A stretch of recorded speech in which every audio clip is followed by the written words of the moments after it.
What's up, everybody? Welcome to the Hustling Sideways podcast. This is a bonus episode this week. I'm going to keep saying it. Bonus. Yes, it's a bonus.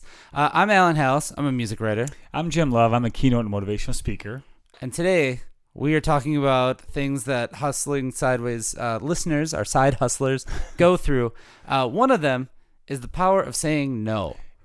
No means no. Yeah, we are saying no. Yes, and it's very important. And actually, something that is very underrated, because I think as you're getting started with your side hustle, you want to do everything. You want to just keep going, yes, yes, yes. And at a certain point, your time and your energy is the valuable part, right? Absolutely. And I think we both had some lessons in that. You want to give your story about saying no? Yeah. So I deal in the entertainment industry. I deal with concerts and booking concerts and events.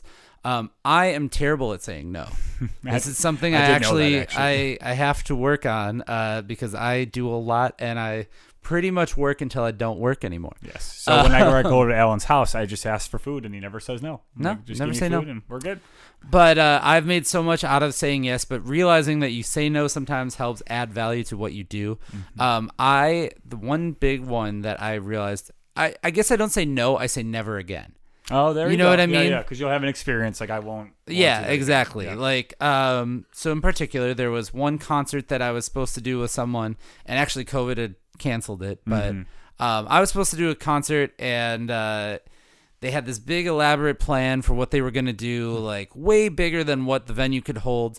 And like, they just didn't get the grasp of like what, you know what I mean? Like they couldn't read the room, literally reading the room size. Like they wanted to do this big extravagant show and they were going to put their own money up for it.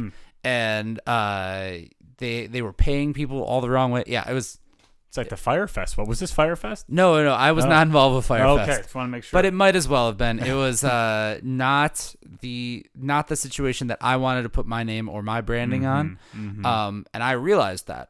So there was a power in saying no there, because I realized, in those preliminary talks, like if you can tell somebody doesn't have it, right away. Yeah. That immediately is my moment that it's my no, that I'm like, okay, I need to know that the people that I'm working with are going to be worth my time, because you only have so much time. You only have so many limited resources. I actually used to have a professor that said you will never have enough time or money.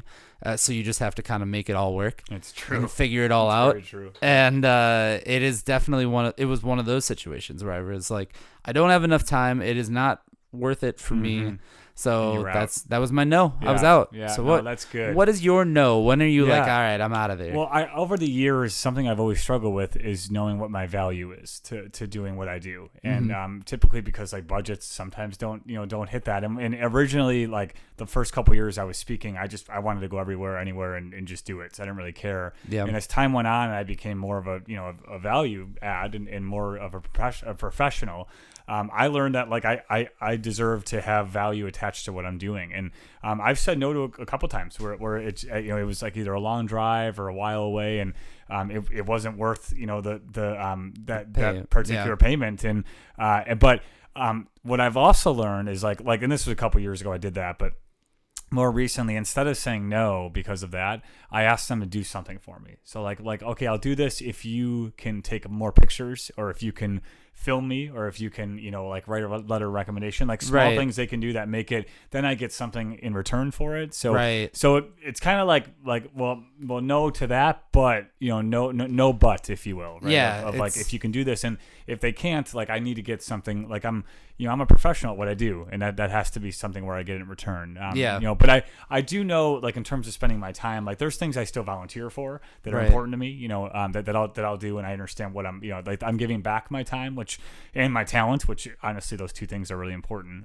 But I have learned that no but can be very impactful, and if it doesn't work, then that may not be the best opportunity for you. Sounds like bad improv comedy to say no but. It is. It's actually the worst rule. Yeah, don't do that in improv. Don't say no but do that in side hustling, unless your side hustle is being an improv, in which case I have no advice for you. But I do like that. I like the idea of saying no, but how else can we make this work? Yeah. And it gives you something. Honestly, it gives you something a little bit more respectful of what you need. Yeah. And I guess there's a respect element to all of that. Right. Being able to say no, this doesn't work. but find something that is going to make it worth everybody's time. And I want to do it, like, Right. because I love what I do, but I also like need to be respectful of my own time and my schedule, and if it's worth it, like, I'll go. But and they want me there, so like we want this to happen. We just need to come to a conclusion, And there's been I can count on one hand the amount of times I've been to be like, I can't make this work. And it's saying no. It's saying no for the right reasons. Exactly, is really what it is. Not just like whatever, but it's like, no, I looked at this. This doesn't make sense. Like, can we get here? Can you meet me in between? Yeah. And if they can't do it, that's okay. It's just not not the right people to work with. And I think you realize who the right people are to work with after a little while. Yeah, exactly. Mm-hmm. So if you're watching this and you have a side hustle, say no, but say no for the right reasons. Yes. I think is the moral of it. I think that would be it. Yeah. Say no, or say, in my case, never again. Take your lumps, learn the bad experience, and then say never again after that. But what you shouldn't say no to.